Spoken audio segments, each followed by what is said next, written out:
Mystica versus Las Piñas Police, case closed.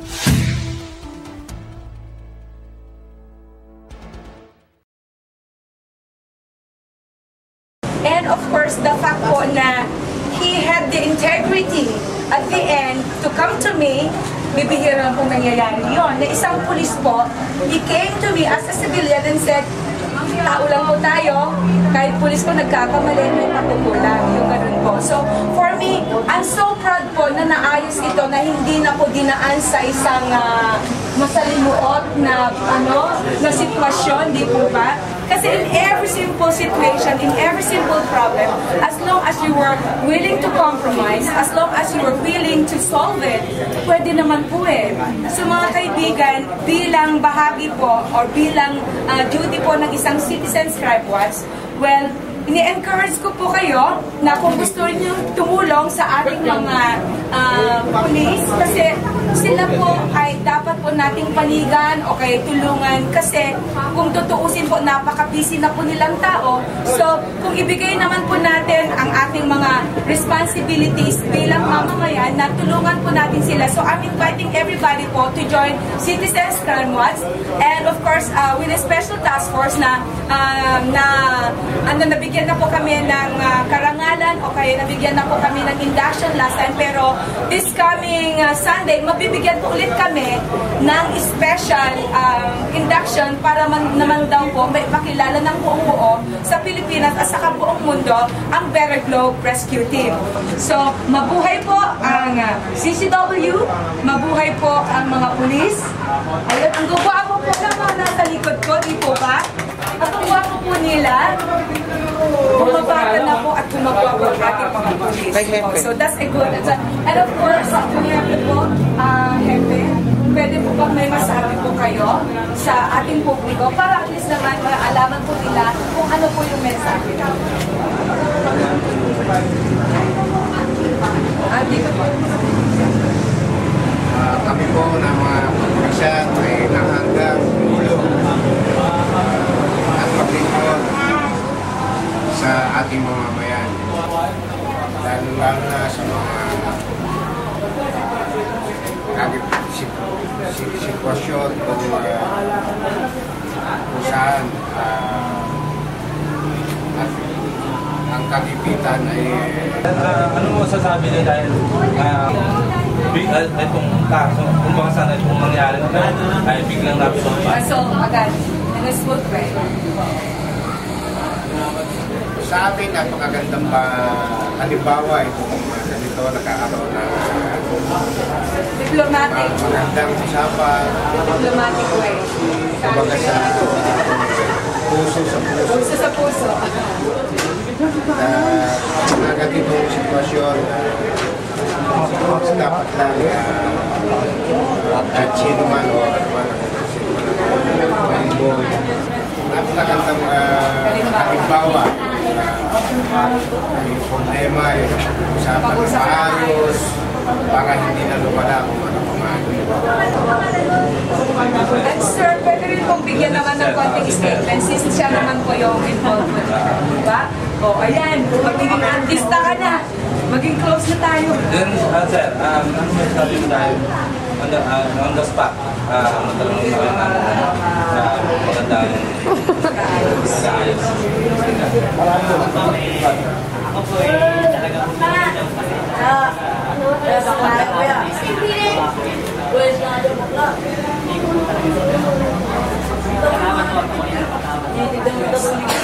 Just like what I said, apologies.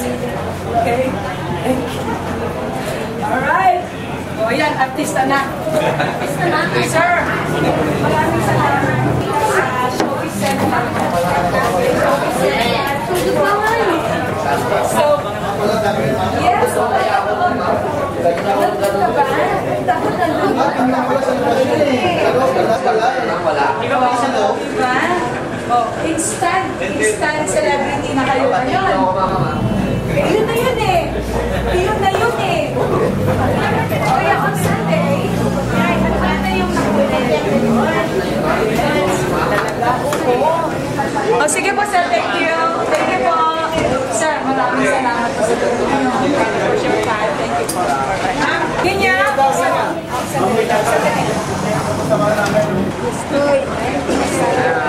Mystica. Uy, kuya, salamat po ha.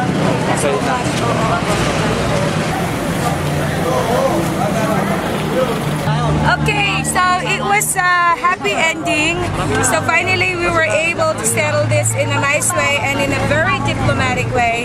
Well, as a rule, if you can actually settle a situation where it is being done nicely and carefully and of course intelligently, naayos po ng maigi ito.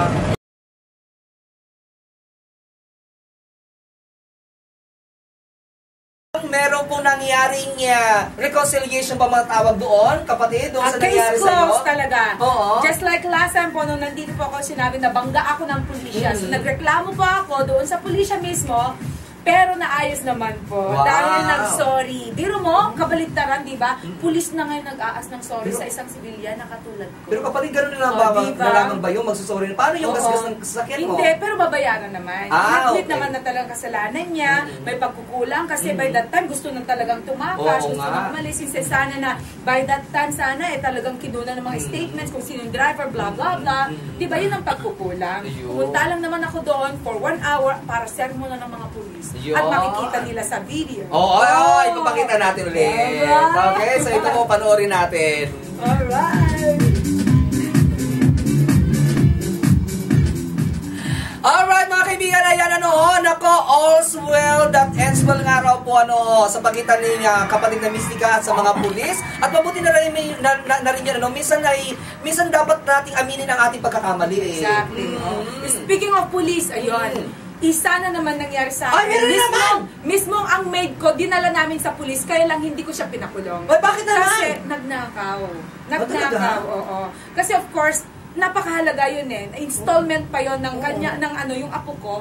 Yung ama niya nagpadala ng isang mamahalin naman na laruan para lang makakontento. Kasi nung first time nagpadala, hindi na kontento yung bata. So ngayon nagpadala siya ngayon ng So nakontento yung bata. Tapos biglang ninakaw. Kung kailan pa meron kaming bagong yaya ngayon, tapos saka pa kami nawalan. So, of course, nadamay pati yung boyfriend ni Kuya, pinalayas ko. Talagang boyfriend ni Kuya. Oo, talaga, di ba? Kasi akala ko, since siya yung gustong umalis, kasi ayaw pala niya nung napagbibintangan, hindi niya matake yun. Ko naman, nabigyan ko ng mali siya, akala ko, siguro guilty. So, I'm so glad naman at inamin niya sa bandang huli. Kasi, tinakot namin sa pamamagitan ng fingerprint. Dahil sinabi ko, you have 10 minutes bago mag 12 o'clock ng gabi, aminin mo na. Dahil wala ka ng lusot pag nakuha ka ng fingerprint. Ipapakulong kita. Pero pag inamin mo ngayon, sige pa, uwiin lang kita. Na, parang walang nangyari. Umamin. Napakabait mo naman kapatid. Di ba? So nagpapasalam, sabi niya, Ma'am, sorry po. Ikaw lang po ang pinakamagbait na Dahil of course, katulad ng sinabi ng mga pulisya, sabi nila, ang dami na silang naipakulong mga nagnanakaw ng mga maids. Pero ako, hindi ko pinakulong. Pinaubaya ko lang. Sabi ko, alam mo, kahit magtago ka, ang witness mo ang Lord. Susundan-sundan ka.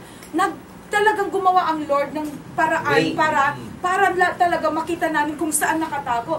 Kailangan pang masira yung sasakyan ko para kumuha sila ng electrician, para maghanap yung electrician ng tape, masking tape, para mapunta si Ninya doon kung saan nakalagay yung masking tape, doon nakita na nakamasking tape yung box na pinaglalagyan ng ng cellphone ni Ninya. So, ang Diyos kung minsan, hindi mo maturuan yan Siya pa rin ang gumagawa ng paraan para maipabalik. So, I'm so glad talaga may Diyos. Siya ang witness natin. So, kamusta naman ang boyfriend ni Kuya? Ang boyfriend ni Kuya, as soon as nalaman na hindi pala siya yung guilty, pinabalik agad. Hallelujah!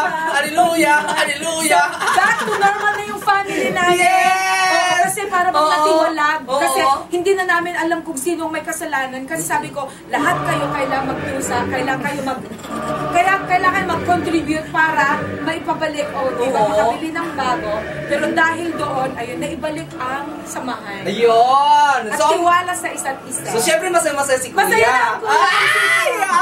Hallelujah! Ayan mga kaibigan, talaga naman ano, nako, hallelujah talaga kami dito. Ayan, yun ang maganda doon, ano, balik ang relasyon at naging maayos na pa rin ang relasyon ninyo nung katulong mo. Sorry na rin sa ating driver, sa aking mga personal assistant, kung sino mga dadamay. Kasi talaga, nadamay talaga sila. Sobra talaga na parang natiwalag ang isang pamilya dahil sa pangyayaring ito. Pero ito, ang number one kong warning po sa inyong lahat, kasi hindi nyo alam na baka mamaya nagpapasok pala kayo ng isang kriminal. So, bago nyo po kunin ang isang tao na magtrabaho sa inyo, kailangan kilatisin po muna ang kanyang background. Kasi galing yata sa isang ano yun, diba? Exactly. Sa isang agency. Mahirap talaga. Mahirap talaga. So, I'm so glad naman at inamin niya. Yun lang na number one na nagpapasalamat ako. So, ingat-ingat talaga, ano po. Yeah. Alright, mga kaibigan, so dyan na po nagtatapos ang ating programa ngayong araw ito. Talaga naman matitinding mga balitang showbiz ang naibigay namin sa inyo. Abangan nyo po dahil sa susunod na Sabado, naku, kapatid. Babalik ulit. Kalahating interview ni Tita Asta. Correct, At marami pa tayong pasasagbuhin ulit. Correct, 10 issues po ulit. Yes. Kaya ngayon magpapasalamat tayo sa ating sponsors. Maraming salamat muna kay Ate Ellen Leasing, sa kay Doktora Nina Rodil de Luna. Maraming salamat po. Ayan. And of course, ang aking gwapo at saka pinakamamahal na boss.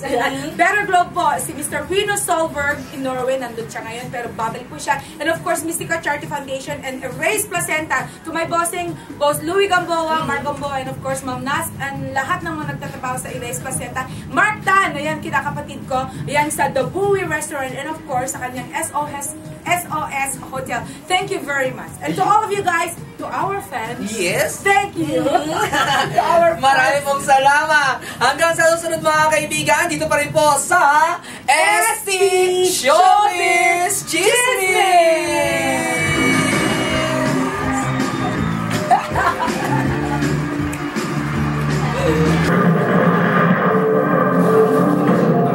Madalas siyang napag-uusapan dahil sa mga sunod-sunod na kakaibang pangyayari sa kanyang buhay. Mula sa pagbabago sa pamilya hanggang sa di umano'y kakayahan niyang manggamot.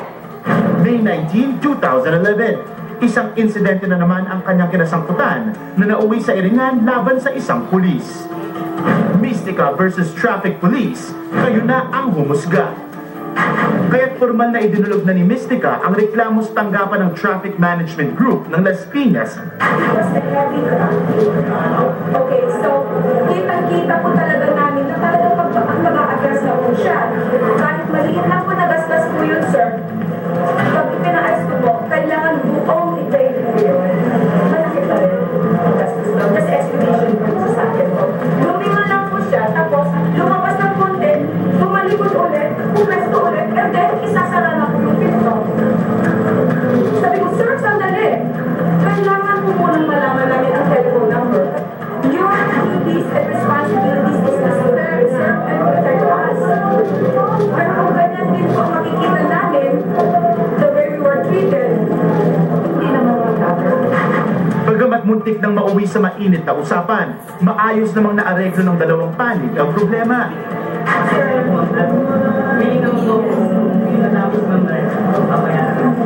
Okay, so in that case, apology accepted. Palakpakan nyo na.